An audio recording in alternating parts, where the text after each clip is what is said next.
Hi friends, நம்ம இன்னைக்கு பிஹெச்பியில் இன்ஹெரிட்டன்ஸ்னால் என்ன அப்படிங்கிறத பற்றி தான் பார்க்க போகிறோம். ஸோ வாங்க நம்ம பிஹெச்பியில் இன்ஹெரிட்டன்ஸ் பற்றி பார்க்கலாம். ஸோ பிஹெச்பியில் இன்ஹெரிட்டன்ஸ் அப்படிங்கிறது என்னன்னா, இது வந்து இன்ஹெரிட்டன்ஸ் அப்படிங்கிறது ஒரு கோர் கான்செப்ட், ஊப்ஸ் கான்செப்ட். ஓகேவா? ஸோ இது வந்து கிளாஸ் ரிலேஷன்ஷிப் ஈஸியாக மேனேஜ் பண்ண யூஸ் ஆகும். ஸோ இன்ஹெரிட்டன்ஸ் அப்படின்னா என்ன அப்படின்னா, இன்ஹெரிட்டன்ஸ் அப்படிங்கிற ஒரு கிளாஸில் இருக்கிற ப்ராப்பர்ட்டிஸ் அண்ட் மெத்தட்ஸ் வந்து இன்னொரு கிளாஸஸ்க்கு யூஸ் பண்ணுறது. இது எப்படி அப்படின்னா, ஒரு நியூ கிளாஸ், அதாவது சைல்டு பேரண்ட் கிளாஸுக்கும் யூஸ் பண்ணிக்கிற ஒரு சூப்பர் கிளாஸ். இதுதான் வந்து இன்ஹெரிட்டன்ஸை யூஸ் பண்ணிப்போம்.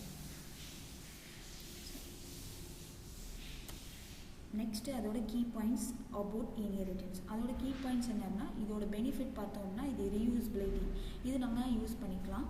அண்ட் தென் எக்ஸிஸ்டிங் கிளாஸ்லேருந்து நம்ம இதை யூஸ் பண்ணிக்கலாம். ஹையரார்கி அப்படின்னு பார்த்தோம்னா, இது வந்து கிளாஸஸ் கிரியேட்டிங் ஹையரார்கி அண்ட் சைல்டுக்குள்ளே நம்ம ஃபீச்சர்ஸ் ஆட் பண்ணி யூஸ் பண்ணிக்கலாம். And then over reading, single inheritance and multiple, இந்த மாதிரி நிறைய சப்போர்ட்டடாக நம்ம வந்து யூஸ் பண்ணி ஒர்க் பண்ணிக்கலாம். ஸோ இது எப்படி இம்ப்ளிமெண்ட் பண்ணுறாங்க அப்படின்னா, ஸோ ஒரு கிளாஸில் இன்ஹெரிட் பண்ண ஒரு எக்ஸ்டெண்ட் கீவேர்டு யூஸ் பண்ணிப்போம். ஸோ அதில் நியூ கிளாஸ் யூஸ் பண்ணி ஆட்டோமேட்டிக்காக நம்ம ப்ராப்பர்ட்டிஸை யூஸ் பண்ணி பேரண்ட் டு சைல்டு வேணும்னா நம்ம யூஸ் பண்ணி நீட் பண்ணிப்போம். ஸோ இதை தான் வந்து ஒரு இன்ஹெரிட்டன்ஸ் அப்படின்னு நம்ம சொல்லுவோம்.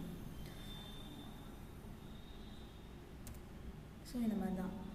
ஃபார் எக்ஸாம்பிள் ஒரு சைக்கிள்னு எடுத்துக்கோங்க. ஸோ சைக்கிள் ஒரு பேசிக் ஸ்டெப்பு. ஸோ அந்த சைக்கிள்லேருந்து தான் ஒன்று ஒன்றா கண்டுபிடிச்சி தான் வந்து பைக் அப்படிங்கிறத கொண்டு வந்திருந்தாங்க. ஸோ பைக்லேருந்து இப்போ பைக்கில் வந்து நிறைய பிராண்ட் வந்துருக்கு. ஸோ ஒரு சப் கிளாஸ்லேருந்து ஒரு பேசிக் கிளாஸ்லேருந்து எப்படி வந்து ஒரு மாடலேஷனில் கொண்டு வராங்க, இதைத்தான் வந்து மல்டிபிள் இன்ஹெரிட்டன்ஸ் அப்படின்னு சொல்லுவாங்க. ஸோ இதை தான் வந்து இன்ஹெரிட்டன்ஸ் அப்படின்னு நம்மளால சொல்லுவோம்.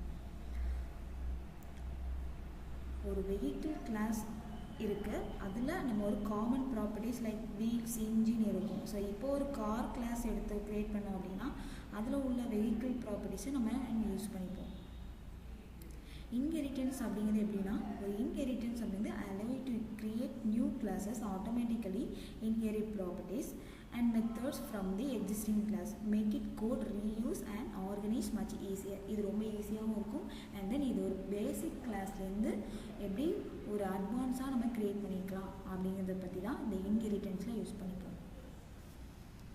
So thank you friends. ஸோ நம்ம இந்த வீடியோவில் இன்ஹெரிட்டன்ஸ்னால் என்ன அப்படிங்கிறத பற்றி பார்த்தோம். ஸோ இந்த வீடியோ பிடிச்சிருந்துச்சி அப்படின்னா லைக் பண்ணுங்கள், ஷேர் பண்ணுங்கள். தேங்க்யூ.